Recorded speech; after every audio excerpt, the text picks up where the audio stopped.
si la guerre n'était pas une affaire aussi sérieuse. L'épisode qui suit pourrait presque faire sourire. La Corée du Nord, qui est toujours très prompte à mettre en scène sa puissance militaire, a subi un revers des plus humiliants ces derniers jours. Le dernier né de sa flotte a coulé au moment de sa mise à l'eau. Olivier Santic. Scruté par les satellites occidentaux, le dernier cri des navires de guerre nord-coréens avant et après son lancement raté, dissimulé par de grandes bâches bleues. Mercredi, Kim Jong-un, le leader de la République populaire, a vécu l'humiliation depuis la tribune officielle.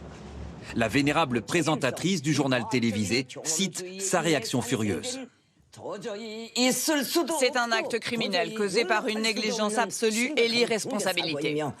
Déjà 3 cadres arrêtés pour la perte du fleuron de la marine, jumeau d'un modèle ultramoderne de 5000 tonnes, présenté en grande pompe le mois dernier. Pour l'exemplaire à moitié coulé cette semaine, Kim Jong-un a exigé une réparation complète avant fin juin. De la coque, simplement, a priori, c'est faisable. S'il faut démonter le moteur, il y a certainement des joints à changer, peut-être les culasses ou autre chose qui ont été touchés. C'est ambitieux parce que c'est très compliqué. Le couac alimente les doutes sur le niveau militaire réel de la dictature, passé maître dans le mensonge et la mise en scène. Que valent vraiment ce sous-marin à armes nucléaires? Ce nouveau missile balistique célébré par un déluge de ralentis et de généraux extatiques? Ou les nouveaux destroyers donc?